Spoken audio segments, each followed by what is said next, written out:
Hey friends, welcome to episode 774 of the My 123 Cents podcast. And I'm recording a little later than usual. It is Sunday evening. Typically, the show is edited and ready to go by this time that I'm actually recording. Um, but it's been a crazy busy week. Lots going on. We are actually finished now, but we celebrated Christmas over the weekend. Uh, our oldest son came into town with his girlfriend on Saturday. Or on Friday night. We celebrated with them on Saturday. Then on Sunday, as I'm recording this during the day, my in-laws, my dad came down and we did Christmas with all of them. And so I usually record on Sundays. I was going to try to record during the week, but it just was a crazy week with my daughter with basketball. She's a cheerleader. And so, and then I had to work late on Thursday. I'm not making excuses, just kind of explaining this past week's schedule and why. My original plan and what I wanted to do and ideas that I was having, and I just did not have time to sit down and do the research and do the things that I wanted to do. And we're a week away from Christmas. I wanted to do a Christmas theme, and I actually decided to steal the idea from Greg Mahochko and Mike Luther over at Nerds United. They did their top five Santas of all time. So I'm doing something similar, tying it in with Santas in wrestling and some favorite moments involving Santa Claus in the world of professional wrestling. And I just went through a quick list, my memory bank, and just kind of confirmed some dates online. So this is not going to be the most inclusive or exclusive list by any means, but these are ones that really kind of stood out to me as a fan. And I'd love to hear your input and what you think as well. Before we get too far, though, I do want to shout out Chad Smart, my good friend, uh, for this amazing work of art. This is by artist AJ Moore. Chad picked this up for me for Christmas. Of course, Carrie Von Erich, one of my all-time favorites, and Christmas 1982, the steel cage match against Ric Flair at World Class Championship Wrestling. Christmas Star Wars is what hooked me as a 10-year-old or 9-year-old fan back in the day.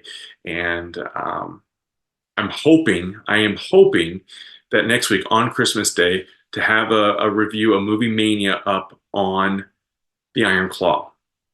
However, I am running into an obstacle here in Southern Illinois, and I don't know why this is. And if you are in Southern Illinois and listening and maybe know a reasoning behind this, let me know. But the movie is not playing in Carbondale or Marion, which are the two nearest movie theaters to me. The closest theater that this is playing is about 45 minutes away in Harrisburg. So, again, with it being kind of a hectic time with the holidays, but like I said, we kind of knocked out the celebrations early. So I may end up going on Saturday because it's not playing until late on Friday. Because I'm off Friday. It'd be perfect if it was playing like in the middle of the afternoon. Everyone else is at work, and I could go and do this and knock it out. But my plan is to see it next week and then have a review up on Christmas Day. If that doesn't happen, I have a backup plan, and I'm going to do what I would plan to do for this week's episode, and I'll have the time to put in a little research and do a little bit more with what I want to do. So the Movie Mania Iron Claw movie review is going to happen. It's just either going to happen on December 25th, or we may have to wait a week and do it on January 1st for the New Year's show. But I'm curious too, if you're going to go see it, if you're in Southern Illinois and plan to see it, let me know where you're going because, like I said, Carbondale and Marion, seemingly right now, not an option. And we're, just 5 days away from this movie opening. So I'd be curious to see. So, without any further ado, and I'll give you an update next week too on the Christmas wrestling figure drive. I'm going to finish up purchasing figures this week and drop those off on Wednesday. That is the hope, is to drop those toys off on Wednesday to Toys for Tots. So I will still have time to get that taken care of before the Christmas holiday. So I decided to do this at like a sixth sense and just kind of throw them out and just kind of reminisce and talk a little bit. And of course, would love to hear your input and your thoughts and memories of some of these Santa wrestling moments. Number six is one that I think most people would rather forget about, and that is Santa Claus. It was December 1995. I remember I had just graduated from college, and we see Santa Claus kind of appear. He started up something with Savio Vega very briefly, uh, and I think maybe had a match or two, and that was about it. And I think that these holiday seasonal gimmicks, beyond, and I've talked about this before. I think I did a whole episode on Santa Claus with a wrestling under the influence. Excuse me as I take a quick sip here. And in June, July, does a Santa Claus or an evil Santa gimmick work? No, it doesn't. The guy behind me, the gobbledygooker, I have fond memories. Of course, it's a Thanksgiving gimmick. It's a short life as well, but the way that they have brought him back through the years and stuff, I would not be pining for a Santa Claus action figure. Now we know that Santa Claus went on to become Balls Mahoney, a legend in ECW, spent some time in WWE ECW as well.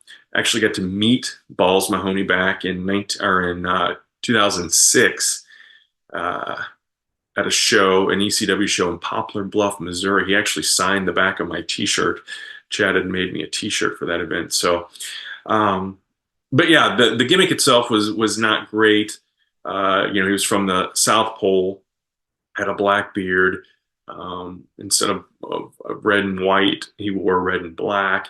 A precursor to the Wolf Pack, perhaps. I don't know, but so Santa Claus I have on as number six. Number five, I decided to go with the time that Santa Claus. In wrestling, it's been interesting because either Santa Claus is depicted as, the jolly, happy man who comes and gives gifts to boys and girls, or he's depicted as an evil bastard. And this time, Santa Claus is obviously an example of being evil, but my number five is the time that Santa Claus showed up at Tribute to the Troops in December of 2010. And this is back when WWE took the show to the troops when they were serving. And I think they did that for nearly every year that they were serving in Afghanistan or in Iraq. And I don't know if this one was Iraq or Afghanistan. I didn't check that, but it's an outdoor show. And Mr. McMahon comes out and starts cutting a heel promo, of course. And Santa Claus comes out and doesn't have a gift for Mr. McMahon, which makes Mr. McMahon mad. He hits Santa Claus from behind, and in the process, as Santa goes down, the beard comes off, the hair comes off, and it's revealed to be none other than Stone Cold Steve Austin, McMahon's greatest rival. And of course, McMahon receives a stunner from Santa, Stone Cold Santa. It's a fun memory. Anytime that we can see McMahon take a stunner from Austin, it's always a good time. Here's another case of Santa Claus being bad, and this is in December 1989. You may remember primetime wrestling was a staple for me. I recorded it when I had to work and would come home and watch it, and probably still actually have some of those old VHS tapes sitting in a box somewhere. Actually sitting in a box right next to me. I have all my old VHS tapes sitting in here with me. But on the Christmas night edition of the show, Bobby Heenan is dressed as Santa and kind of goes on a bit of a tirade, exposing the magic behind Santa Claus to the chagrin of co-host Gorilla Monsoon, but also very much to the chagrin of Roddy Piper, who is the third co-host of this show. And he keeps warning Heenan to stop. Heenan doesn't stop. Heenan takes the beard off, calls Santa fake and phony, like the hair and the glasses and the wig. And Heenan proceeds to then get the living crap kicked out of him by Piper. Piper just beats him up unmercifully and tells Heenan to stop ruining the magic for the kids and whatnot. So where at the beginning of this, you think that WWE is going somewhere where they probably really shouldn't, because in '89, it's very much still a kid-centered product. Now, I don't know how many kids of that age group that were watching still believed in Santa, but I'm sure there were those that did and maybe asked questions. But to have Heenan then get beat up by Piper and kind of get the comeuppance. We realize that Bobby Heenan is a bad guy. He's a heel, and he's saying these things, and he's basically lying and full of crap. And Roddy Piper proves that to us once and for all. My number three is a childhood memory. One of the very first, again, I mentioned World Class earlier with Kerry Von Erich in '82. Well, in '83, it was Christmas Star Wars once again. And this time it was the Von Erichs, Kevin and Mike Von Erich, taking on the team of Terry Gordy and Buddy Roberts, the Freebirds. And Michael Hayes was banned from the building, was not there. This was a loser leave town match, and of course, those stipulations didn't last for very long. But um, this match involves, toward the end, we see Santa Claus outside, and he kind of, I don't know if he messed up and attacked Mike early, but the commentator, Bill Mercer, says during commentary, you can kind of see Santa off to the corner. And he says something about, he says he thinks it's Michael Hayes. But then when the Von Erichs win the match, Santa comes in to celebrate with the Von Erichs and raises Mike's hand and he's clapping and Kevin's got his back turned. And then Santa just blasts Mike. And of course, the beard and the hair come off, the hat, and it is revealed to be Michael Hayes. So I don't know if the gun was jumped on that and the secret was exposed, because we wouldn't have had Michael Hayes knowingly coming in there and celebrating. So looking back on it now, when I was a kid, I was 10 years old when this happened, and I don't remember Bill Mercer kind of spilling the beans. So I think going back and watching it as an adult, you obviously see it and you're like, oh, okay. So this was kind of a little obvious, but it wasn't terrible. My number two is from December 1997, and it involves Santa Claus being in the ring, and he is not being very kind to a kid in the ring who looks like, and I think there have been rumors that it was either Jay or Jimmy Uso. This kid is a spitting image. Like, you imagine him as an adult now and see one of the Usos there. Well, the fans that believe this are partially right. He is not Jimmy or Jay Uso, but instead he is the son of Rikishi, who did not get involved in pro wrestling, at least according to Reddit. It is Jeremiah. There were four of Rikishi's sons, the Usos, Solo Sikoa, and this Jeremiah fella who did not get into the family business. So he's the kid that is kind of the antithesis for all of this, where Santa is being a dick and kicks the kid out of the ring and whatnot. To which Stone Cold Steve Austin, who is on that rise to the top, this is a month before, or yeah, about a month or so before the Royal Rumble, that he wins to go on then and face Shawn Michaels at WrestleMania. So he's just coming back from the neck injury. He had just been kind of going back and forth with the Intercontinental title with Owen Hart and then, of course, The Rock. So I think at this time, because when he comes to the ring, he doesn't have the belt. So I think maybe this is when The Rock has the championship, the Intercontinental Championship, that is. But you clearly can tell the trajectory that Stone Cold is on, and the fans and how they react to him, and he's white hot. And of course, this is another case of Santa Claus is getting beat up, but Santa Claus is asking for it. He's being a jerk. He's rude to the kid. He's rude to Stone Cold Steve Austin. When Austin questions whether or not Santa is the real Santa, he asks, well, what did I ask for when I was 6 years old?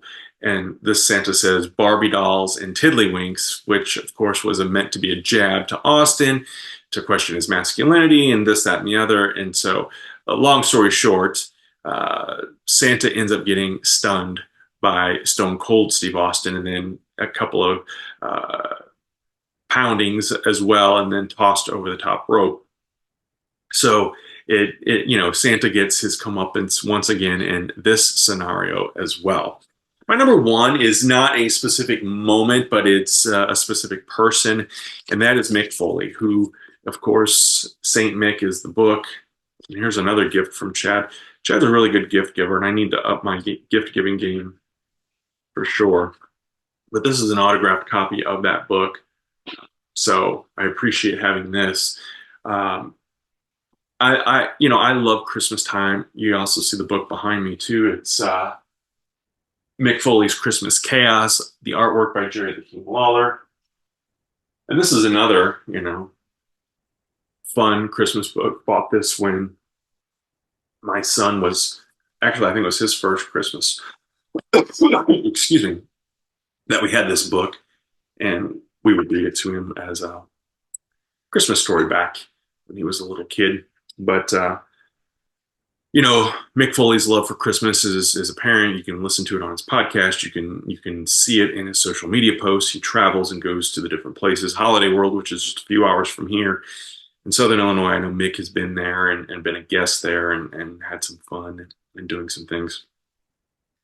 And it was the documentary, and I think it was called "I Am Santa Claus," um, that Mick Foley did. That really, I just seeing him and the difference that being Santa Claus has made to others, and the stories he tells and the things he does. And I know they did an angle with Alberto Del Rio that one year where Mick gets hit by a car. I didn't like that, but in general, the character, the work that he does, uh, going into Santa and being that, and making that magic and making those memories for so many families, to me is very profound. And someone who was so brutal in the ring as Cactus Jack and as Mankind, being thrown off that Hell in a Cell, and now the gentle, lovable teddy bear Santa Claus. Um, it's quite a contrast, and I appreciate him for that, and really love the fact that he gets so into it, even still to this day. So Mick Foley, my favorite Santa, and I think years ago there was a match. It was like they were in a boiler room, and there were different Santas, and Mick was involved in that somehow. And I'm trying to remember and piece it together. I think DX was part of this, and some other shenanigans happened. And of course, there's always shenanigans, but it usually ends up being fun. And Santa Claus, if he's being a jerk, gets exposed and beaten up. And if he's being kind and friendly, he gets to raise his hand in victory, so to speak. So those are my six favorite memories in wrestling involving Santa Claus. I'm sure there have been more modern day ones. It's interesting this year, Christmas does fall on a Monday. I'm going to assume that Raw will be in the can and recorded. I know that Triple H this year has announced that everyone is off the week of Christmas, between Christmas and New Year's, which I think is fantastic. I know that back in the day, every Christmas Day, Thanksgiving Day were big paydays and whatnot.